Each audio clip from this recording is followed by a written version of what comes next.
اللہ تبارک و تعالی کما ورد فی سورۃ الاحزاب اعوذ باللہ من الشیطان الرجیم بسم اللہ الرحمن الرحیم یا ایھا النبی انا ارسلناک شاہدا ومبشرا ونذیرا وداعیا الی اللہ باذنہ وسراجا منیرا وقال تبارک و تعالی کما ورد فی سورۃ التوبہ وسورۃ الفتح وسورۃ الصف هو الذی ارسل رسولہ بالہدی ودین الحق لیظہرہ علی الدین کلہ صدق اللہ العظیم رب اشرح لی صدری ویسر لی امری واحلل عقدۃ من لسانی یفقہوا قولی۔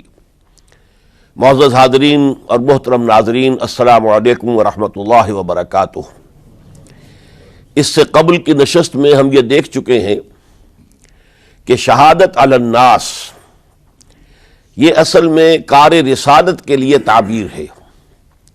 حق کی گواہی دینا اپنے قول سے، پھر اپنے عمل میں اس کا نمونہ پیش کر دینا تاکہ حجت قائم ہو جائے کہ یہ کوئی ناممکن العمل بات نہیں ہے جس کا مطالبہ اللہ تعالیٰ فرما رہا ہے۔ پھر حضور کا خاص معاملہ یہ کہ آپ پر دین کی تکمیل ہو گئی، یعنی دین ایک مکمل نظام زندگی کی شکل میں کامل ہو گیا۔ تو اب ظاہر بات ہے کہ اب آپ کی طرف سے اتمام حجت اسی وقت ہو سکتی تھی جبکہ آپ اس پورے نظام زندگی کو عملاً قائم کر کے دکھاتے۔ اب یہاں غور کیجئے، کسی بھی نظام زندگی کو کسی معاشرے میں، کسی خطہ زمین میں نافذ اور قائم کرنا یہ اصل میں ایک انقلابی عمل ہے، اس لیے کہ خلا دنیا میں کہیں نہیں ہوتا، کوئی نہ کوئی نظام موجود ہوتا ہے۔ اگر کہیں بادشاہی نظام ہے اور آپ جمہوری نظام لانا چاہتے ہیں تو اس کے لیے انقلاب کی ضرورت ہے، ریولوشن کے بغیر تو نہیں ہوگا۔ اگر کہیں سرمایہ دارانہ نظام ہے لیکن آپ اشتراکی نظام لانا چاہتے ہیں تو ریولوشن از نیسیسری۔ نظام کو بدلنا ایک انقلابی عمل ہے، اور اس میں آپ کو معلوم ہے کہ دو قوتیں ایک دوسرے کے بالمقابل آتی ہیں۔ ایک وہ جو انقلاب کے نام لیوا ہوتے ہیں، ہم یہ نظام لانا چاہتے ہیں۔ ظاہر بات ہے کہ وہ ایگزسٹنگ سسٹم کو کہتے ہیں یہ غلط ہے، یہ ظالمانہ ہے، یہ ڈپریسو ہے، یہ ایکسپلائٹیٹو ہے، یہ ڈسکریمنیٹنگ ہے۔ اس نظام کو غلط کہیں گے تبھی ایک انقلاب کی ضرورت محسوس ہوگی۔ جبکہ اس نظام کے اس وقت کے جو سربراہ ہوں گے وہ سٹیٹس کو قائم رکھنا چاہتے ہیں، اس لیے کہ اس نظام کے ساتھ ان کے مفادات وابستہ ہیں۔ اب کہیں پر جاگیردارانی نظام ہے اور آپ وہاں چاہتے ہیں اشتراکی نظام لانا، تو کیا جاگیردار اسے گوارا کریں گے؟ کہیں بادشاہی نظام ہے، آپ وہاں جمہوری نظام لانا چاہتے ہیں تو کیا بادشاہ اور اس کا خاندان اسے برداشت کرے گا؟ لہذا تصادم ناگزیر ہے، ان دو قوتوں کے درمیان تصادم ہو کر رہتا ہے، اور اسی کا نام ایک انقلابی عمل ہے۔ تو یوں سمجھیے تمام انبیاء کرام میں اور تمام اللہ کے جو رسول گزرے ہیں دنیا میں، ان میں حضور کا امتیازی مقام یہ ہے کہ آپ کو ایک انقلابی جد و جہد کرنی تھی، پورا نظام قائم کرنا تھا، جس کے لیے کہ میں نے آج آیت پڑھی ہے، یہ اصل میں آیت کا ٹکڑا ہے، بڑا ٹکڑا ہے، جو 3 سورتوں میں بین ہی انہی الفاظ میں آیا ہے۔ سورہ توبہ میں، سورہ فتح میں، سورہ صف میں۔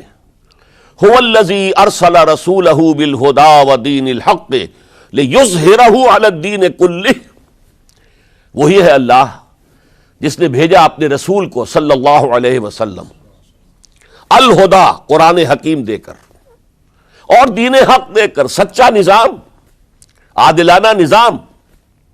کس لیے بھیجا؟ تاکہ غالب کرے اسے تمام کے تمام نظام زندگی کے اوپر۔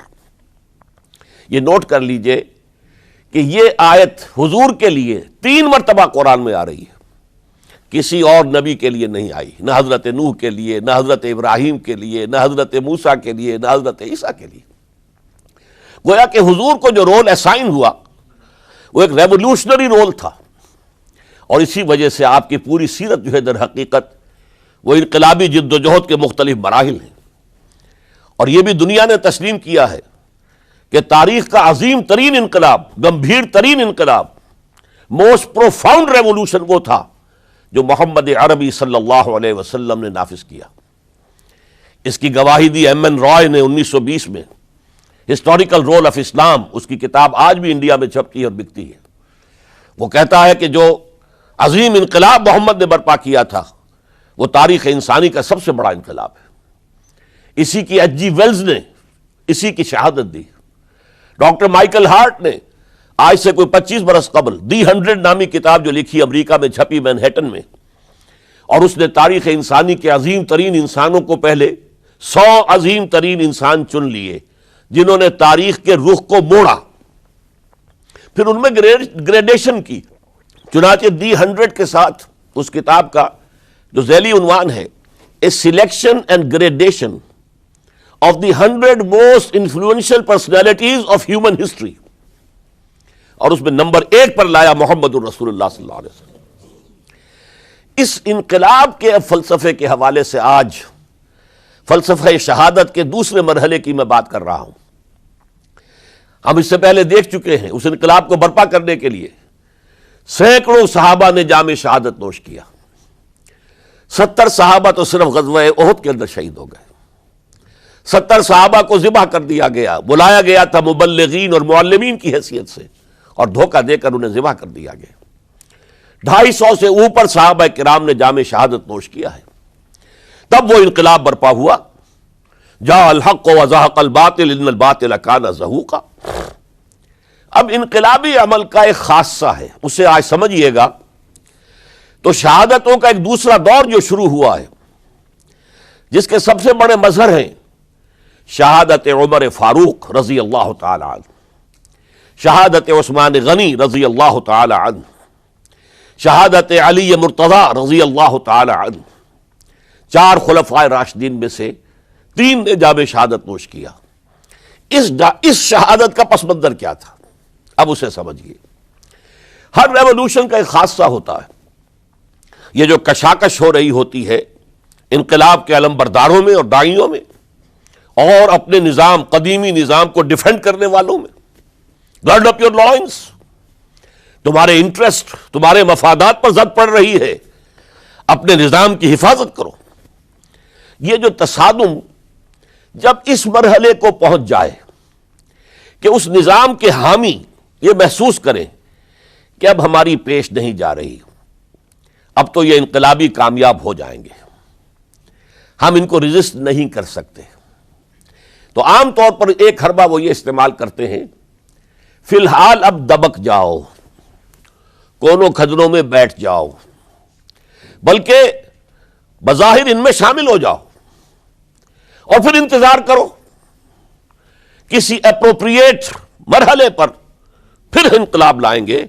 اس کا نام ہوتا ہے کاؤنٹر ریولوشنری موومنٹس۔ چنانچہ یہی ہوا ہے۔ جزیرہ نما عرب میں محمد الرسول اللہ صلی اللہ علیہ وسلم نے کفار کو، مشرکین کو شکست فاش دی۔ یہودی بھی جتنے آباد تھے انہیں بھی شکستیں دی۔ 3 قبیلے جو مدینے میں تھے وہ نکال دیے گئے۔ ان کا بڑا گڑھ تھا خیبر، اسے بھی فتح کر لیا گیا، انقلاب مکمل ہو گیا۔ اب کچھ لوگ جو ہے دبک گئے، کچھ لوگوں نے جھوٹ موٹ کو اسلام کا لبادہ اوڑھ لیا، منافقت کی شکل اختیار کر لی۔ اسے پنجابی میں کہتے نیوی پاؤ، اس وقت تو ذرا گردن جھکا دو، اب جب وقت آئے گا پھر دیکھیں گے، ہمیں کوئی موقع ملے گا تو پھر بغاوت کریں گے۔ یہ کاؤنٹر ریولوشنری موومنٹس۔ چنانچہ نبی اکرم صلی اللہ علیہ وسلم کے انتقال کے بعد جزیرہ نما عرب میں 2 مخالف انقلاب تحریکیں چلی۔ نمبر 1، کچھ مدعیان نبوت سامنے آ گئے، ہم بھی نبی ہیں، مسیلمہ کذاب ہے، طلیحہ ہے، بے شمار 6، 7، 8، بہت سے لوگ ان کو ماننے والے ہو گئے۔ اور اسی طریقے سے بہت سے لوگوں نے کہا کہ ہم زکوٰۃ نہیں دیں گے، حکومت کو نہیں دیں گے، ہم زکوٰۃ خود اپنی خرچ کریں گے اپنے غریبوں پر۔ یہ 2 چیلنج تھے نظام خلافت کے لیے۔ اس کے اس پس منظر کو ذہن میں رکھیے۔ عرب میں کبھی کوئی مرکزی حکومت تھی ہی نہیں، لہذا وہ لوگ عادی نہیں تھے۔ اگر کوئی حکومت پہلے ہوتی تو کوئی ٹیکس ہوتے، پہلے کوئی عادی ہوتے، وہ تو وہاں پر تو کوئی نظام تھا ہی نہیں۔ انہیں زکوٰۃ بہت بھاری لگ رہی تھی، ہم سے یہ لیا جا رہا ہے، ہماری آمدنی کا ایک حصہ، یہ بہت انہیں کھل رہا تھا، شاخ گزر رہا تھا۔ اسی طریقے سے عرب کی صورت یہ تھی کہ پورا ملک تقسیم تھا، قبائلی، اور ہر قبیلے کا سردار گویا کہ اپنے علاقے کا وہ بے تاج بادشاہ تھا۔ جیسے آپ کو معلوم ہے افغانستان میں طالبان کے آنے سے پہلے وار لارڈز مختلف علاقوں کے اندر انہوں نے پھاٹک لگا لیے، اپنے علاقے بنا لیے، ہر ایک اپنی جگہ پر، میں خود یہاں کا مالک ہوں، ایک مختار ہوں۔ اور اب طالبان کے خاتمے کے بعد دوبارہ وہی صورت پیدا ہو گئی، امن و امان ختم ہو چکا ہے، وار لارڈز ہیں، ان کے اپنے علاقے ہیں۔ تو ان کے لیے ظاہر بات ہے کہ وہ دبک تو گئے تھے جب ان کی پیش نہیں جا رہی تھی، جب وہ مجبور ہو گئے تھے، انہوں نے اطاعت قبول کر لی تھی۔ اسی لیے ان کے بارے میں سورہ حجرات میں فرمایا گیا قالت الاعراب آمنا، یہ بدو کہہ رہے ہیں ہم ایمان لے آئے۔ قل، اے نبی ان سے کہہ دیجئے، لم تؤمنوا، تم ایمان نہیں لائے ہو، ولکن قولوا اسلمنا، یوں کہو کہ ہم نے اطاعت قبول کر لی ہے، ہم اسلام لے آئے ہیں۔ ولما يدخل الایمان فی قلوبکم، ابھی تک ایمان تمہارے دلوں میں داخل نہیں ہوا۔ یہ سب کا معاملہ نہیں تھا، لیکن اکثر کا معاملہ تھا۔ ان میں مومنین صادقین بھی تھے، لیکن اکثر کا معاملہ یہ تھا۔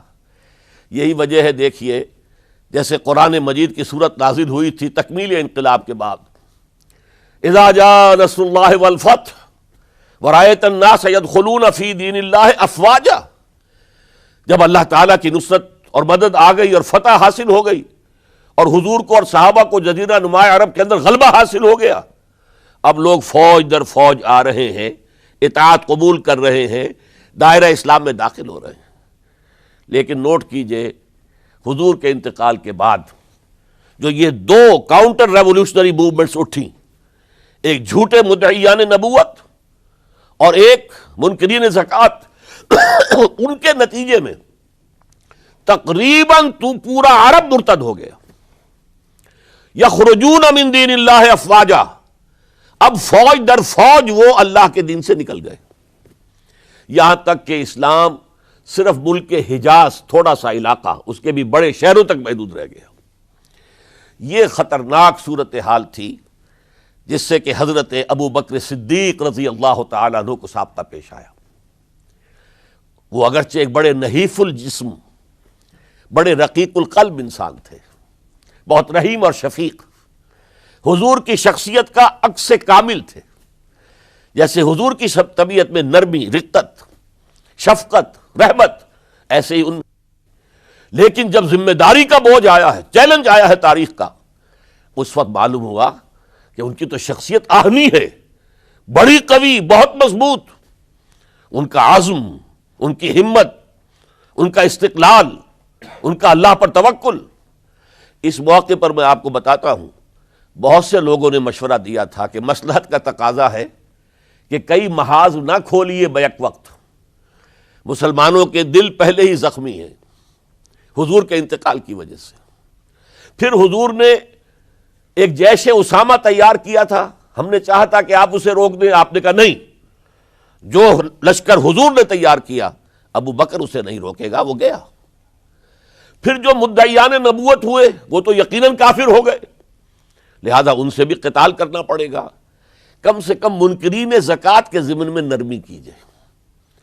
انہوں نے کفر نہیں کیا، کلمہ شہادت پڑھتے ہیں، نماز کا انکار نہیں کیا، زکوٰۃ کا بھی انکار نہیں کیا، یہ کہا کہ ہم آپ کو نہیں دیں گے، اپنی زکوٰۃ جمع کریں گے، اپنے ہی غریبوں میں تقسیم کر دیں گے۔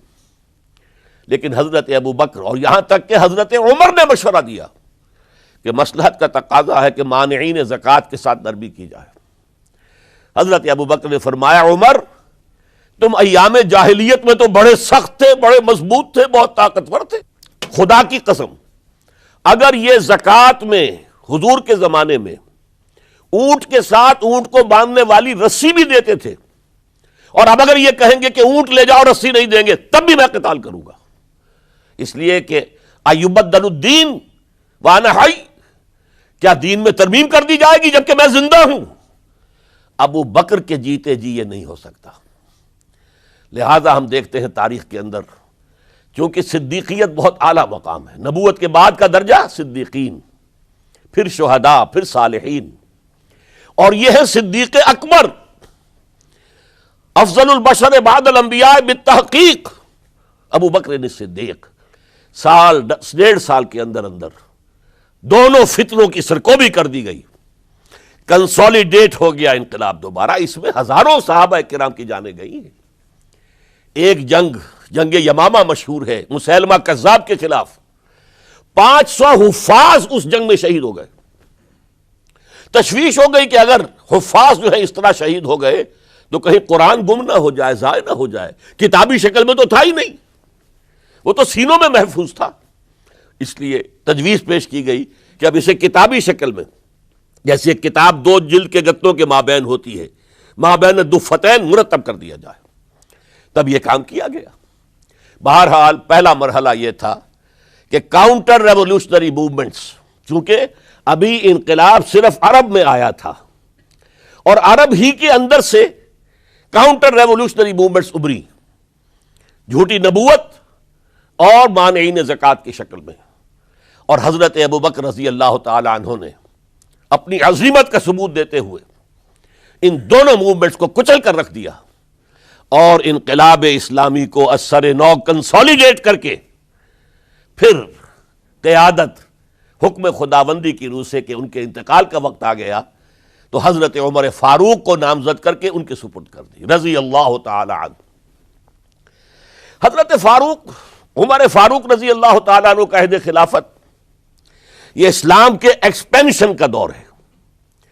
اب جو وہ انٹرنل ڈفتی ختم ہو گئی، انٹرنلی کنسولیڈیٹ ہو گیا انقلاب محمدی صلی اللہ علیہ وسلم، لہذا پوری طاقت کے ساتھ اب 3 لشکر نکلے ہیں، مشرق کے لیے، شمال کے لیے، مغرب کے لیے، اور فتوحات کا دائرہ شروع ہوا۔ 10 برس حضرت عمر رضی اللہ تعالیٰ عنہ کے خلافت کے وہ ہیں، نوٹ کیجئے، جس میں ایک سلطنت 2 سپر پاورز اس وقت کی تھی، کئی 100 سال سے چلی آ رہی تھی، 2 سپر پاورز، اور دونوں جزیرہ نمائے عرب کے سر پر بیٹھی ہوئی تھی۔ سلطنت ایران، عراق سے ہو کر سلطنت ایران، کہ خسرو کے زمانے سے، ذوالقرنین کے زمانے سے عظیم مملکت تھی، سپر پاور۔ دوسری طرف سلطنت روما، دی رومن امپائر، 3 بر اعظموں کو محیط تھی۔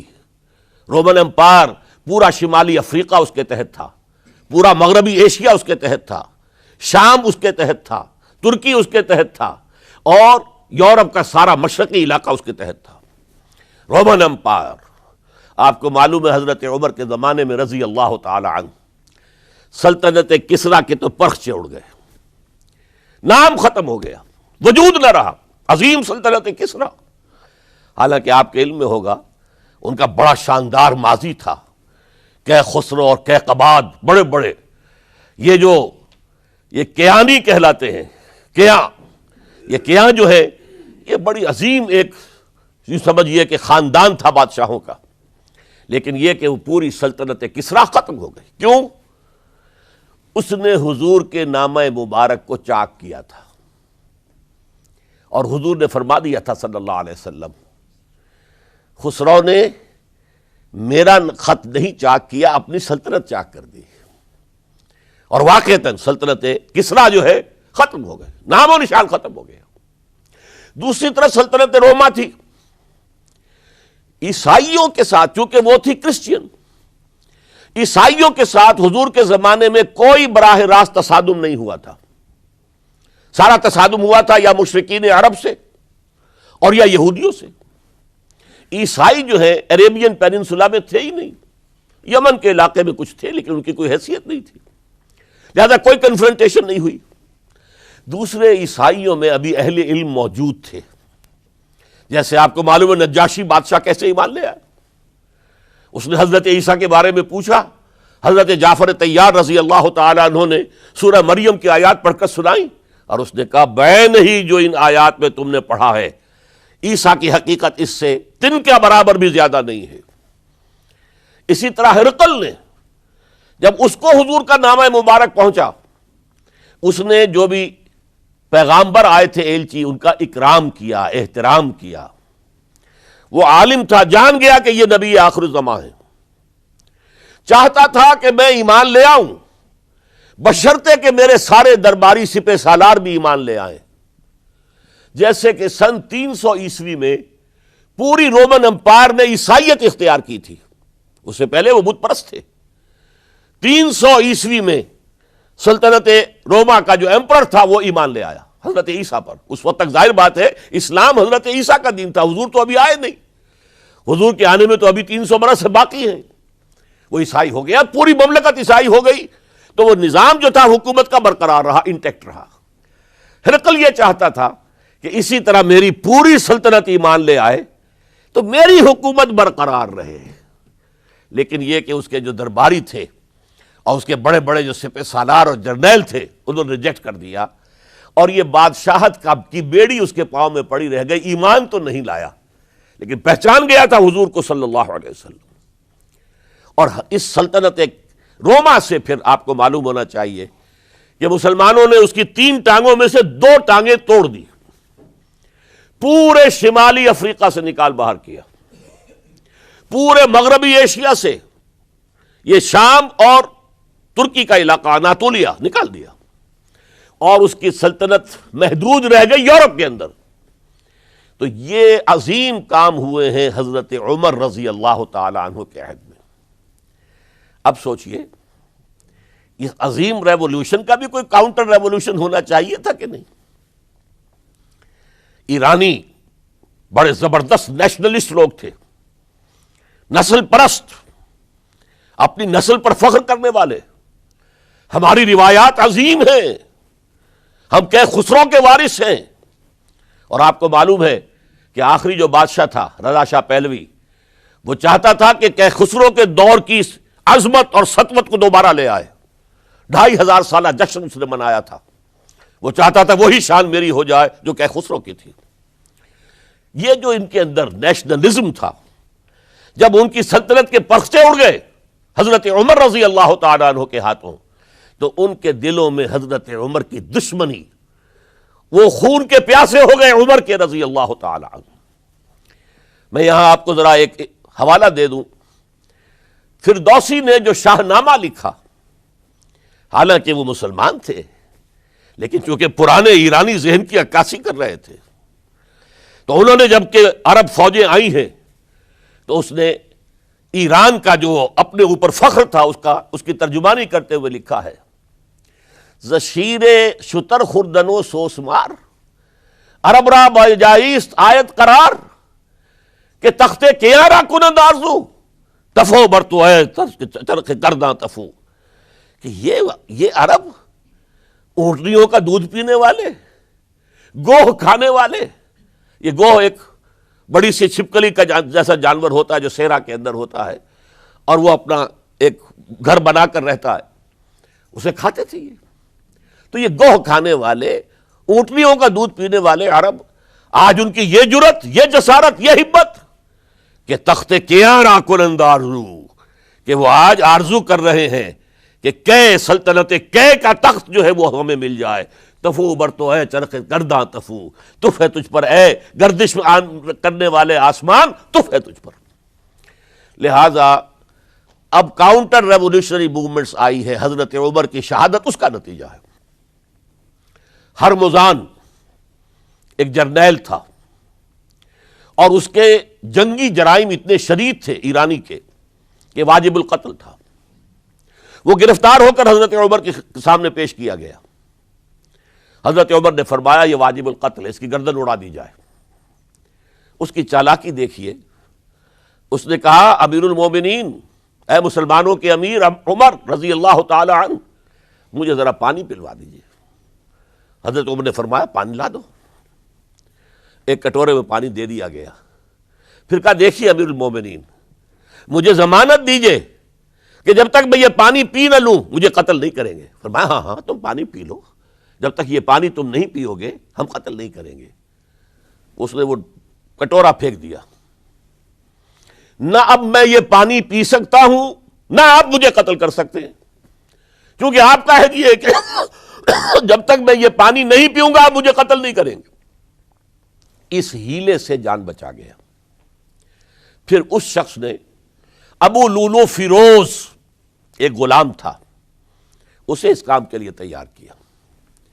حضرت مغیرہ ابن شعبہ کا غلام تھا وہ، اور حضرت مغیرہ نے اس سے روزانہ کی ایک اجرت کہ تم کام کرو، مجھے صرف 7 آنے روزانہ دے دیا کرو۔ اس نے آ کر حضرت عمر سے کہا کہ میرا جو آقا ہے مغیرہ ابن شعبہ، یہ مجھ سے بہت زیادہ طلب کرتا ہے۔ حضرت عمر نے پوچھا کیا دیتے ہو؟ 7 آنے۔ تم کرتے کیا ہو؟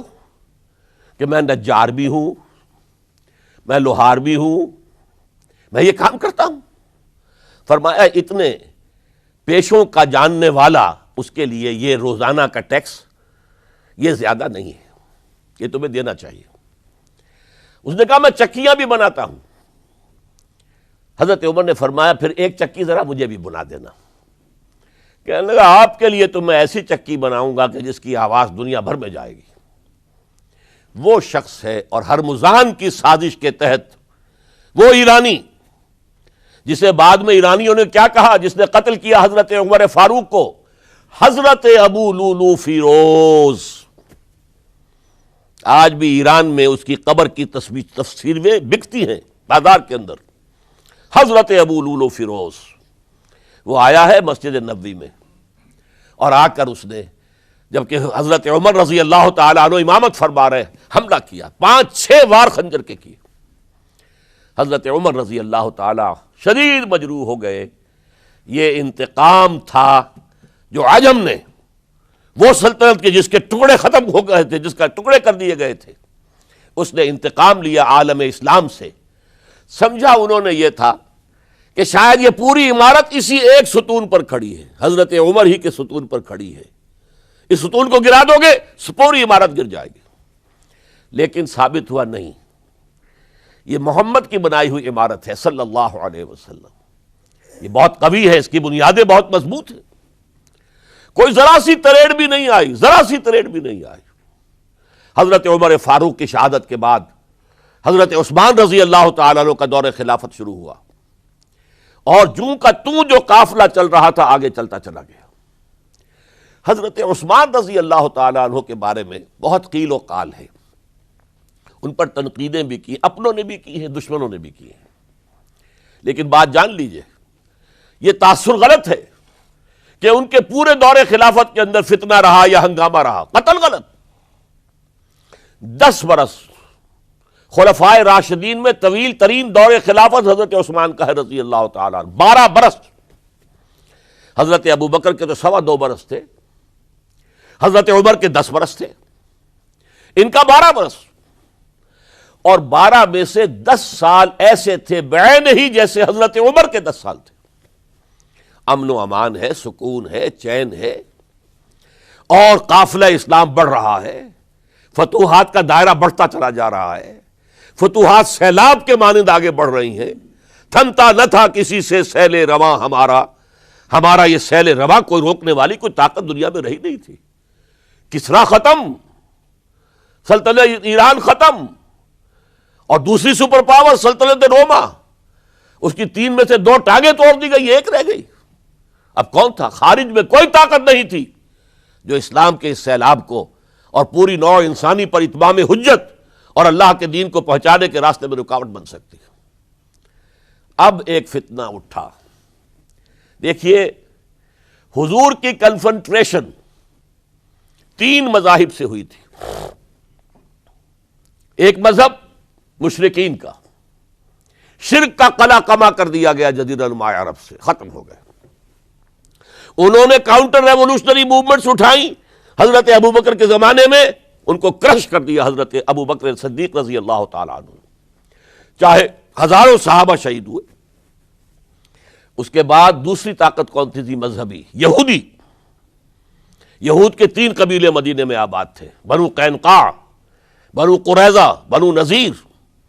2 کو مدینے سے نکال دیا گیا ان کی بدعہدی کی وجہ سے، حالانکہ حضور نے مدینہ تشریف لاتے ہی ان سے معاہدے کر لیے تھے۔ ان کا میثاق مدینہ یہ در حقیقت ایک پیکٹ تھا جوائنٹ ڈیفنس آف مدینہ کا. مدینہ پر اگر کوئی حملہ کرے گا، اور ظاہر بات ہے کہ ایک امکان تھا کہ مکے والے آ کر حملہ کریں، مشرکین مکہ، لیکن مدینہ کا ہم تحفظ کریں گے مل کر، مسلمان اور یہودی. لیکن انہوں نے ہر موقع پر وعدہ خلافی کی. پہلے بنو قینقاع نکالے گئے، پھر بنو نذیر نکالے گئے.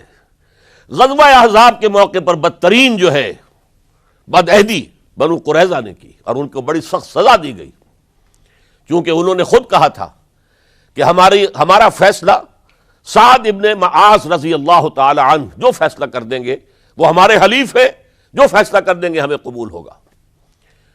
اور حضرت سعد نے تورات کے حکم کے مطابق فیصلہ کیا کہ ان کے جتنے جوان ہیں وہ قتل کر دیے جائیں گے.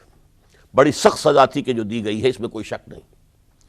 پھر ان کا اڈا تھا بہت بڑا خیبر میں، وہ نکال دیا گیا، وہاں سے انہیں نکالا گیا، اس کے اوپر مسلمانوں نے قبضہ کیا.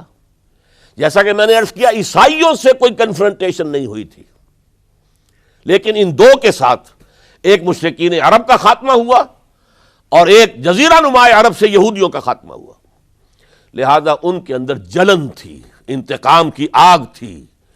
سب سے بڑا تو حسد تھا کہ 2000 سال سے نبوت اور رسالت ہمارے پاس تھی، موسیٰ سے لے کر عیسیٰ تک علیہم الصلاۃ والسلام. 1400 برس ہماری تاریخ کے وہ ہیں کہ کوئی ایک لمحہ بھی نہیں تھا کہ کوئی نبی موجود نہ ہو. نوٹ کیجئے اس بات کو. حضرت موسیٰ 1400 قبل مسیح میں، اور حضرت عیسیٰ سن عیسوی کا آغاز، ان 1400 سالوں میں مسلسل نبوت بنی اسرائیل میں رہی. یہ حدیث ہے بخاری شریف کی، کانت بنو اسرائیل تسوسہم الانبیاء. بنی اسرائیل کی حکومت، ریاست، سیاست کا کام انبیاء کرتے تھے. اذا ہلک نبی خلفہ نبی، جب بھی نبی کا انتقال ہوتا تھا ان کا خلیفہ دوسرا نبی ہوتا تھا.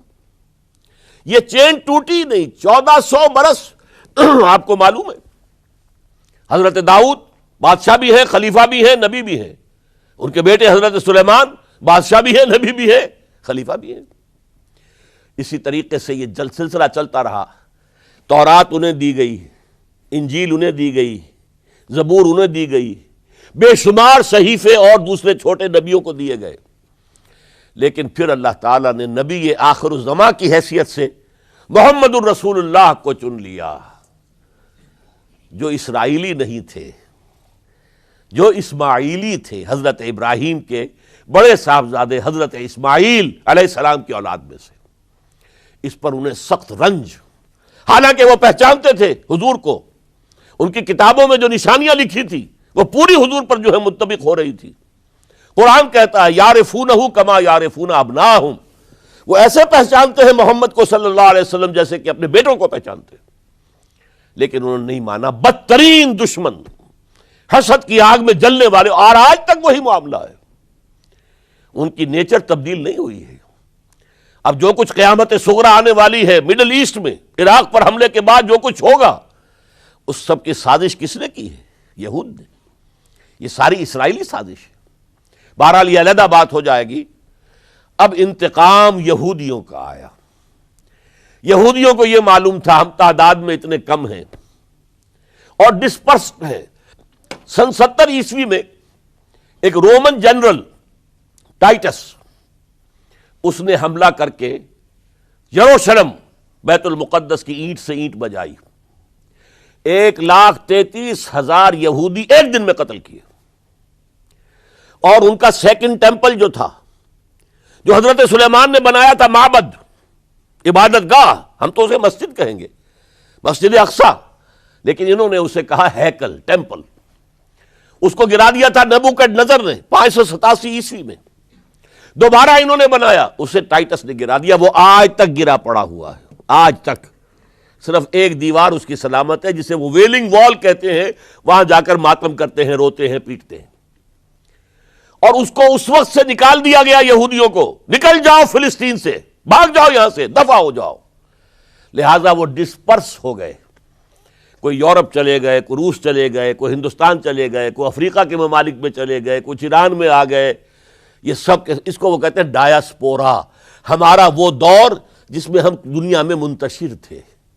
جب پوری دنیا میں منتشر تھے تو ظاہر بات ہے کسی فوجی مہم کے ذریعے سے مسلمانوں سے انتقام لینا ممکن نہیں تھا، لیکن انتقام لیا ایک ایسی سازش کے ذریعے سے، ایک ایسا فتنۃ الکبریٰ برپا کیا ہے جس کا کہ میں ابھی آپ سے اندازہ کرتا ہوں، جس کے نتیجے میں حضرت عثمان رضی اللہ تعالیٰ عنہ شہید ہوئے. اس کو یوں سمجھیے کہ حضور کے دور میں جن لوگوں نے شہادتیں پیش کی انہوں نے اسلام کو قائم کرنے کے لیے شہادتیں دی. اب دور خلافت راشدہ میں جو شہادتیں پیش کی گئیں وہ اسلام کو قائم رکھنے کے لیے، جو عمارت بن گئی ہے اب گرنے نہ پائے، اسے دشمن گرا نہ دے، اس ڈیفنس کے اندر، اس تحفظ کے اندر جانے دی، ہزاروں نے دی.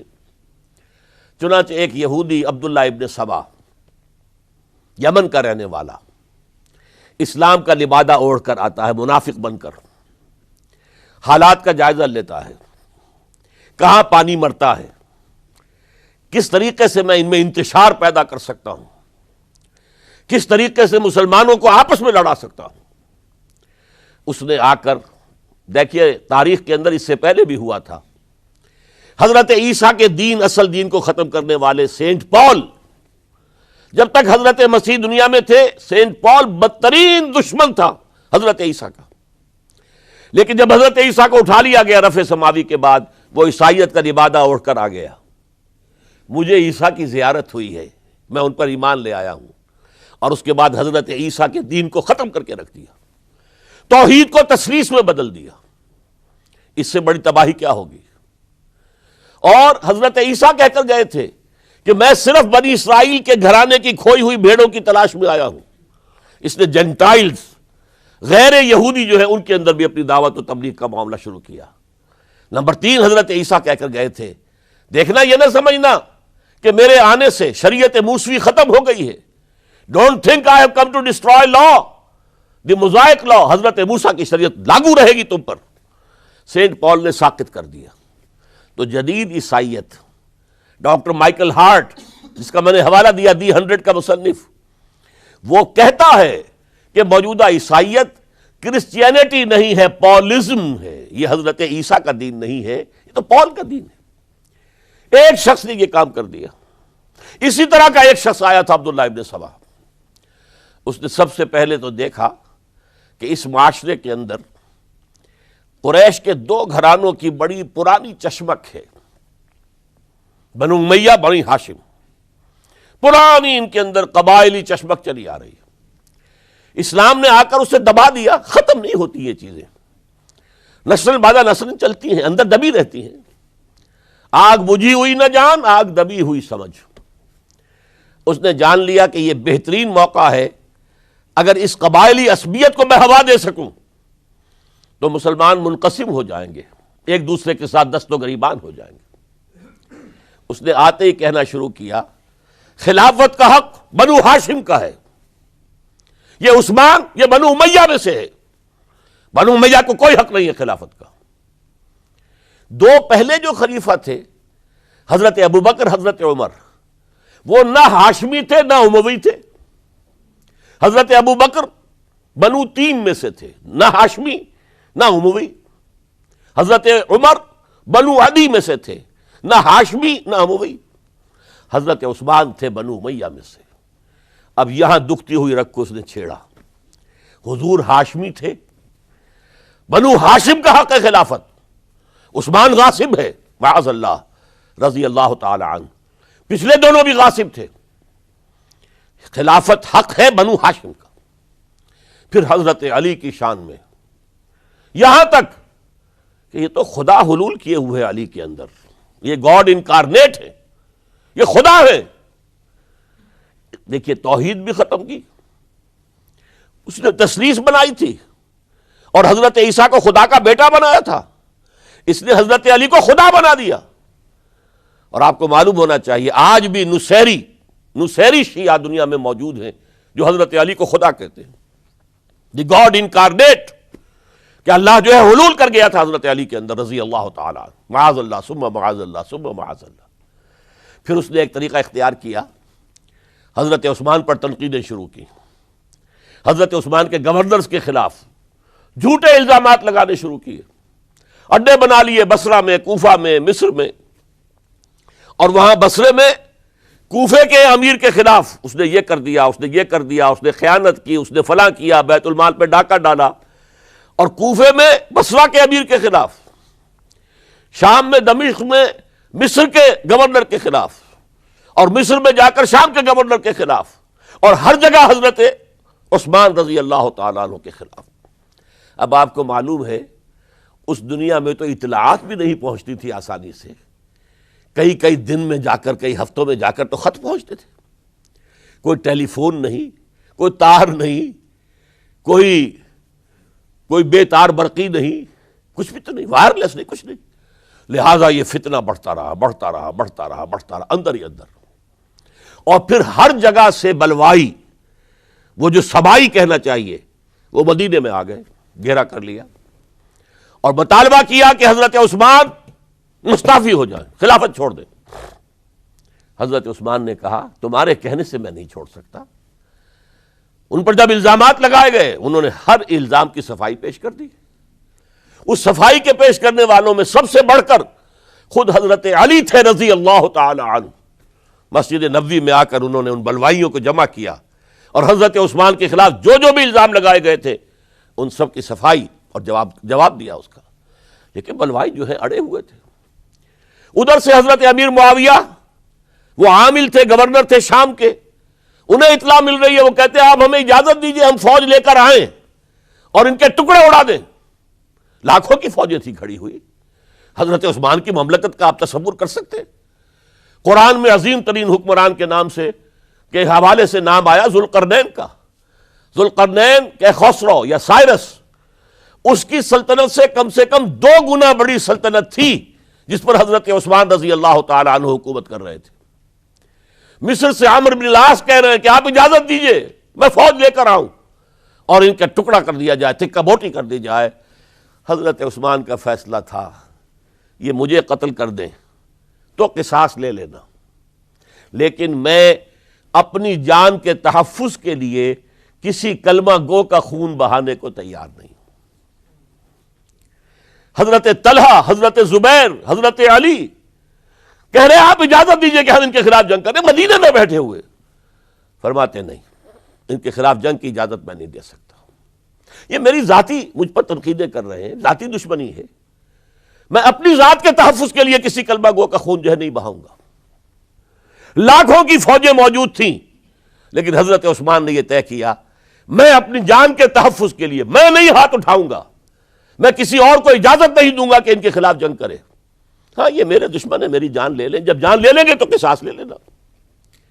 یہ معاملہ ہوا ہے، اور پھر نہایت ہی بے رحمی کے ساتھ، نہایت بے رحمی کے ساتھ، اور نوٹ کیجئے حضرت علی کے دونوں صاحبزادے حضرت حسن، حضرت حسین رضی اللہ تعالی عنہم اجمعین، وہ حضرت عثمان کے دروازے پر پہرا دے رہے ہیں کہ کوئی بلوائی، کوئی حضرت عثمان کو قتل کرنے کے ارادے سے گھر میں داخل نہ ہو سکے۔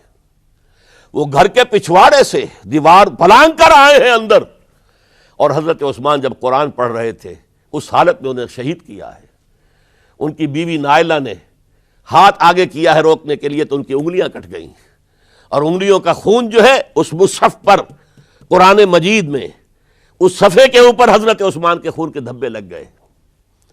یہ حالات ہوئے حضرت عثمان کی شہادت کے، کہ انہوں نے چاہا وہ نظام قائم رہے، یہودیوں کا انتقام، یہودیوں کی سازش، اور ایسی سازش ہے کہ جس کے نتیجے میں اس کو کہا گیا الفتنۃ الکبریٰ، عظیم ترین سانحہ، عظیم ترین فتنہ۔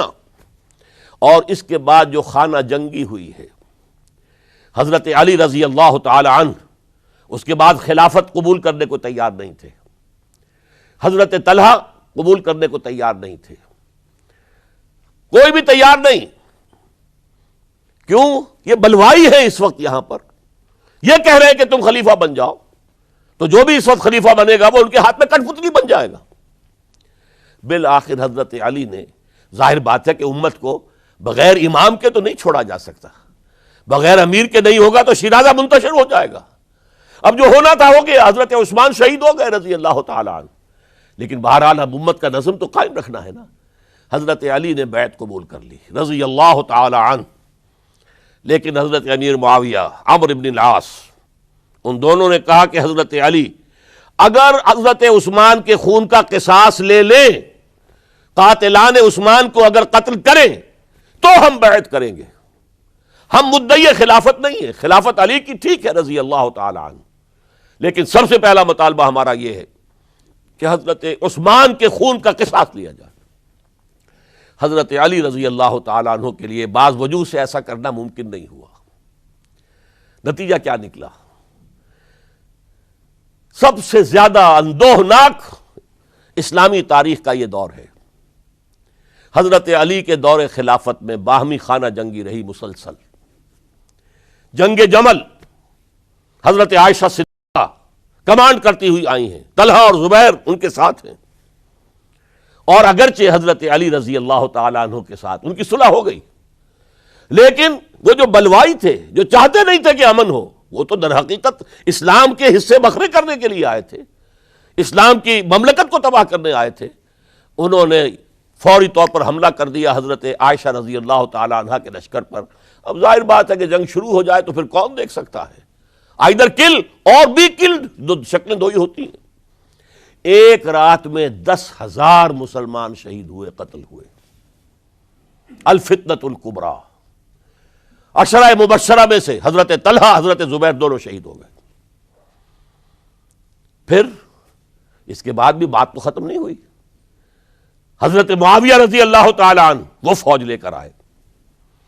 پھر جنگ صفین، جنگ صفین، جنگ صفین، 74,000 مسلمان ایک دوسرے کی تلواروں سے اور ایک دوسرے کے نوزوں سے ختم ہو گئے۔ ذرا اندازہ کیجئے، 1,00,000 کے قریب مسلمان ختم ہو گیا۔ نہ یہودی کو کچھ کرنے کی ضرورت پیش آئی، نہ کسی اور کو کوئی حملہ کرنے کی ضرورت پیش آئی، آپس میں خانہ جنگی۔ 4.5 برس حضرت علی رضی اللہ تعالی عنہ ان کا دور خلافت ہے، پورا کا پورا باہمی خانہ جنگی کی نظر ہو گیا۔ اس میں حضرت علی پر معاذ اللہ کوئی الزام نہیں، رضی اللہ تعالی عنہ وکرم اللہ وجہہ، وہ امام حق تھے، لیکن یہ ہے کہ ان کا بے بس ہو گئے تھے، لاچار ہو گئے تھے، حالات پر کنٹرول نہیں ہو رہا۔ اسی جنگ صفین کے اندر جب ایک تجویز پیش کی گئی کہ لڑنے بھڑنے کی بجائے حکم مان لو، جیسے قرآن مجید میں آیا ہے کہ میاں اور بیوی کے درمیان اختلاف ہو جائے تو فَبَعْثُوا حَكَمًا مِّنْ أَهْلِهِ وَحَكَمًا مِّنْ أَهْلِهَا، ایک حکم لڑکے والوں کی طرف سے، ایک حکم لڑکی والوں کی طرف سے مقرر کر لو، وہ آپس میں معاملہ طے کرائیں۔ لہذا تحکیم کی تجویز کی گئی۔ حضرت علی نے یہ تجویز پیش کی گئی عمرو بن العاص رضی اللہ تعالیٰ عنہ کی طرف سے، جو حضرت معاویہ کے ساتھی تھے۔ حضرت علی اس تحکیم کو قبول نہیں کرنا چاہتے تھے، جانتے تھے کہ یہ ایک چال ہے جس میں آ رہا ہوں، لیکن بالآخر آپ نے وہ قبول کر لیا۔ اچھا بھائی، ابو موسیٰ اشعری ہماری طرف سے، عمرو بن العاص معاویہ کی طرف سے، یہ 2 حکم ہیں۔ اس موقع پر اب تحکیم کیا ہوئی، کیا اس کی شرائط تھیں، کیا اس میں نہیں جانا چاہتا، اس وقت میں تاریخ نہیں بیان کر رہا، بلکہ مجھے اب چوتھے خلیفہ حضرت علی کی شہادت کا پس منظر بیان کرنا ہے۔ اور ہزاروں شہادتیں ہو رہی ہیں، لیکن اس دور کی شہادتوں میں سب سے چوٹی پر حضرت عمر کی شہادت، حضرت عثمان کی شہادت، حضرت علی کی شہادت رضی اللہ تعالی عنہم اجمعین۔ اس وقت حضرت علی کے جو حامی تھے، انہی میں سے ایک فرقہ علیحدہ ہو گیا کہ یہ تحکیم کفر ہے، ان الحکم الا للہ، حکم کا فیصلے کا اختیار اللہ کے سوا کسی کو نہیں ہے، لہذا یہ جو کیا ہے یہ غلط ہے۔ اور اس حد تک چلے گئے کہ جنہوں نے یہ تحکیم کو قبول کیا وہ کافر ہو گئے، علی بھی کافر، معاویہ بھی کافر، عمرو بن العاص بھی کافر، جنہوں نے مانا کافر۔ یہ لوگ کہلاتے خوارج تھے، یہ حضرت علی کی فوج میں شامل، حضرت علی کے حامی تھے، حضرت علی کی جماعت میں سے تھے، لیکن بس ایک غلطی، جذبات کے اندر آ کر، غصے کے اندر آ کر اس درجے اور وہ حضرت علی سے علیحدہ ہو گئے۔ اس کے بعد انہوں نے اپنی ایک کانفرنس کی، ایک جنگ بھی ہوئی، پھر حضرت علی کو ان کے خلاف جنگ کرنی پڑی، وہ جنگ نہروان کہلاتی ہے، جن میں کہ ان خوارج کو حضرت علی نے بہت بڑی شکست دی۔ پھر انہوں نے کانفرنس کی آپس میں بیٹھ کر کہ علی کو یا معاویہ کو فوجی شکست دینا تو ہمارے لیے ممکن نہیں، ایسے کرو کہ ان تینوں کو قتل کر دو، علی کو بھی قتل کر دو رضی اللہ تعالی عنہ، معاویہ کو بھی قتل کر دو رضی اللہ تعالی عنہ، عمرو بن العاص کو بھی قتل کر دو، تاکہ اس کے بعد مسلمان اپنا کوئی خلیفہ چن لیں گے۔ رمضان سن 40 ہجری اس کا ایک دن معین کر لیا، ایک ہی دن یہ تینوں جو ہے، عبد الرحمن ابن ملجم آئے گا مدینے کے اندر، کوفے کے اندر، حضرت علی نے صدر مقام کوفہ بنا لیا تھا، اور فجر کی نماز میں حضرت علی پر حملہ کرے گا۔ ایک دوسرا شخص عمرو بن العاص پر جا کر حملہ کرے گا اسی دن اسی وقت۔ ایک تیسرا شخص وہ امیر معاویہ کے اوپر حملہ کرے گا۔ عمرو بن العاص اس روز مسجد میں آئے ہی نہیں، ان کی جگہ کوئی اور شخص جو نماز پڑھا رہے تھے وہ شہید کر دیے گئے۔ حضرت معاویہ پر جو حملہ ہوا وہ اوچھا پڑا وار، وہ جلدی تندرست ہو گئے۔ حضرت علی ابھی وہ گھر سے نکل کر مسجد کی طرف جا رہے تھے، ابن ملجم نے ایک اور ساتھی اپنے ساتھ لے کر حملے کیے ہیں، شدید زخمی کر دیا۔ حضرت علی نے آواز دی، کچھ لوگ آئے، ایک ساتھی تو دوڑ گیا اور ابن ملجم جو ہے وہ پکڑ لیا گیا۔ پھر کسی اور نے نماز پڑھائی، اور حضرت علی رضی اللہ تعالی عنہ نے وصیت کر دی کہ اگر میرا انتقال ہو جائے تو اس ابن ملجم سے قصاص لے لینا، نہ ہو تو پھر میں خود اس کا فیصلہ کروں گا۔ لیکن حضرت علی رضی اللہ تعالی عنہ بھی شہید ہو گئے۔ یہ شہادتیں میں نے کس کیٹیگری میں ڈالی ہیں، ہسٹوریکل بیک گراؤنڈ کیا ہے اس کو سمجھیے۔ ایک شہادتیں وہ تھیں جو دور نبوی میں ہوئی اللہ کے دین کو قائم کرنے کے لیے۔ سورہ شورى کی آیت ہے، شرع لکم من الدین ما وصى به نوحا والذی اوحینا الیک وما اوحینا به ابراہیم وموسیٰ وعیسیٰ ان اقیموا الدین، دین کو قائم کرو۔ اور میں اس کا ترجمہ کیا کرتا ہوں وضاحت کرتے ہوئے، دین قائم نہیں ہے تو قائم کرو، قائم ہے تو قائم رکھو۔ اس کو گرانے کے لیے شیطانی قوتیں تو پورا زور لگائیں گی۔ ستیزہ کار رہا ہے ازل سے تا امروز، چراغ مصطفی سے شرار بولا بھی۔ ابلیس لعین کو تو پسند نہیں کہ اسلامی نظام دنیا میں قائم ہو، وہ تو نوع انسانی کا دشمن ہے، ازلی دشمن، پیدائشی دشمن۔ لہذا اب وہ جو خیمہ کھڑا ہوا ہے شامیانہ، اسے مضبوط رکھو۔ آندھی اگر چل رہی ہے تو اس کے بانس پکڑو، اس کی رسیاں مضبوط کرو۔ یہ ہے دین کو قائم رکھنا۔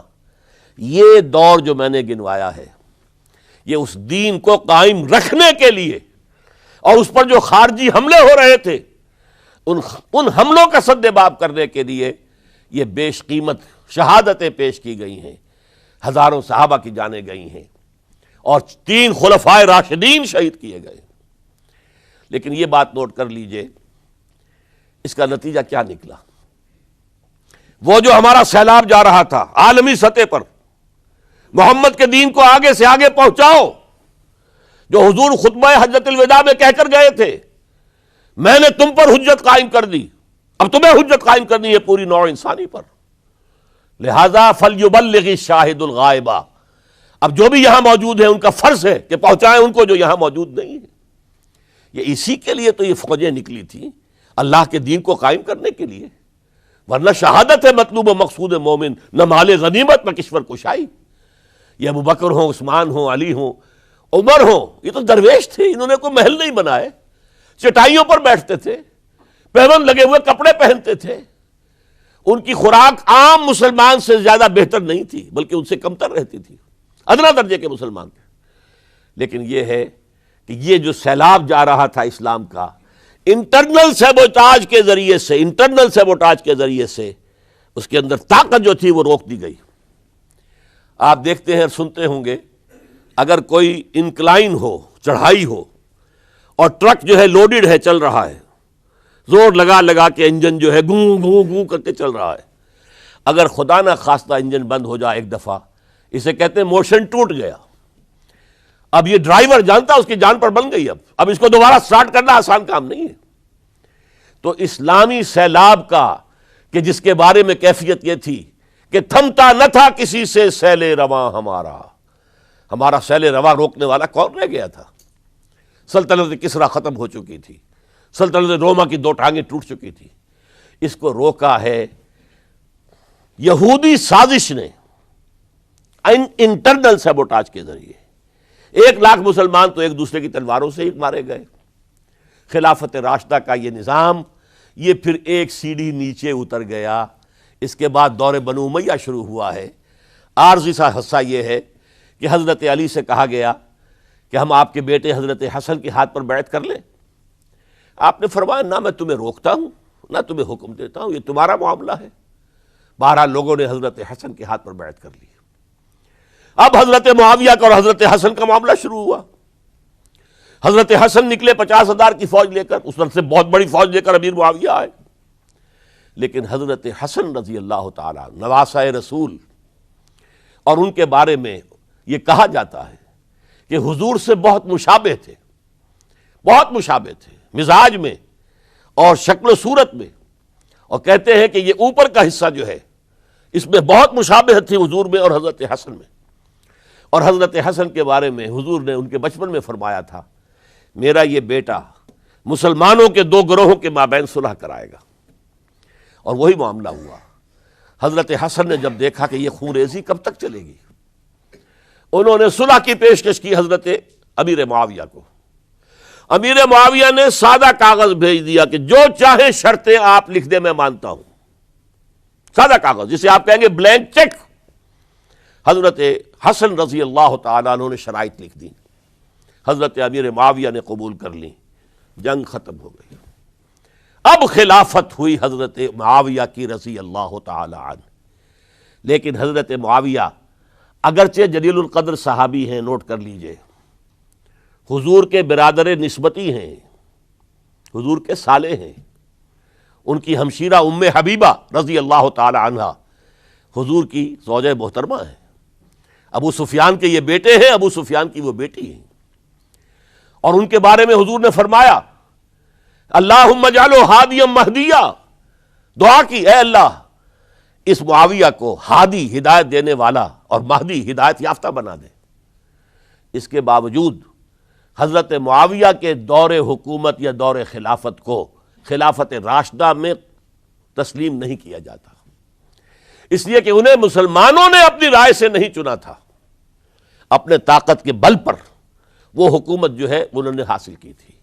چاہے حضرت حسن نے دستبرداری کر کے دے دی، لیکن ظاہر بات ہے کہ یہ مسلمانوں کے مشورے سے نہیں ہوا تھا، لہذا ان کا دور خلافت راشدہ میں شامل نہیں ہے۔ خلافت راشدہ ابو بکر، عمر، عثمان، علی اور مزید شامل کرنا ہو تو 6 مہینے حضرت حسن کے رضی اللہ تعالیٰ عنہ، وہ بھی طاقت کے بل پر نہیں آئے تھے، مسلمانوں نے انہیں چنا تھا۔ یہ 30 برس بنتے ہیں، اور یہ 30 برس کی خلافت راشدہ کی داستان ہے جو میں نے آج آپ کے سامنے رکھی، اور اس دوران جن مسلمانوں نے اس نظام کو قائم رکھنے کے لیے جانیں دی ہیں، میں نے ان کی شہادت کا تذکرہ